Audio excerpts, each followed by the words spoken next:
இமாம் ஜாஃபர் சாதிக் அவர்கள் அழகா சொன்னாங்க, எந்தெந்த நேரத்தில் எதை எதை செய்ய வேண்டும் அப்படின்னு சொன்னாங்க. ஜாஃபர் சாதிக், இதா ஜாஅக மா துஹிப்பு, உலகத்தில் நீ விரும்பக்கூடியது நடந்தால் அல்ஹம்துலில்லாஹ் அதிகமாக சொல்லு. உலகத்தில் நீ வெறுக்கக்கூடியது நடந்தால் லா ஹவுல வலா குவத்த இல்லா பில்லாஹ் சொல்லு. விரும்பத்தகாதது நடந்தா லா ஹவுல சொல்லுங்க. வாழ்வாதாரம் தடைபட்டார், வியாபாரம் எல்லாமே சிக்கலாவே இருக்குதா, இஸ்திக்ஃபார் அதிகமாக செய்யுங்க. இவ்வளோ அழகான விஷயம். பிடித்தமானது நடந்தால் அல்ஹம்துலில்லாஹ், விரும்பத்தகாதது நடந்தால் லா ஹவுல வலா குவத்த இல்லா பில்லாஹ்.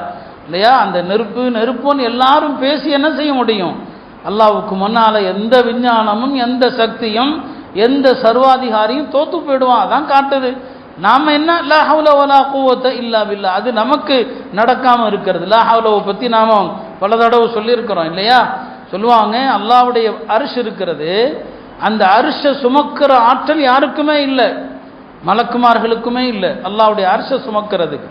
ஆனால் அல்லாஹ்வுடைய அர்ஷை 8 பேர் சுமக்கிறாங்க. அந்த 8 பேருக்கு அல்லாஹ்வுடைய அர்ஷை சுமக்கிற சக்தி எதை கொண்டு கிடைக்குதுன்னா லா ஹவுல வலா குவத்த இல்லா பில்லாஹ். இந்த லா ஹவுல விட்டாங்கன்னா அல்லாஹ்வுடைய அர்ஷை சுமக்க முடியாது. உங்களால் செய்ய முடியாத காரியத்தையும் செய்வது எளிதாக வேண்டுமானால் லா ஹவுல வலா குவத்த இல்லா பில்லாஹ் ஓதுங்க. அப்போ இமாம் ஜாஃபர் சாதிக் அவர்கள் அழகா சொன்னாங்க, சந்தோஷமான காரியங்கள் நடக்கும்போது அல்ஹம்துலில்லாஹ் சொல்லுங்க. விரும்பத்தகாத காரியங்கள் நடந்தால் லா ஹவுல சொல்லுங்க. வாழ்க்கையில் தடைகளாக இருக்குதா, எங்கே போனாலும் தடையாக இருக்குது, ரிஸ்குடைய தடையாக இருக்குதா, இஸ்திக்ஃபார் செய்யுங்க, அந்த தடைகள் நீங்கி விடும் என்று சொன்னாங்க.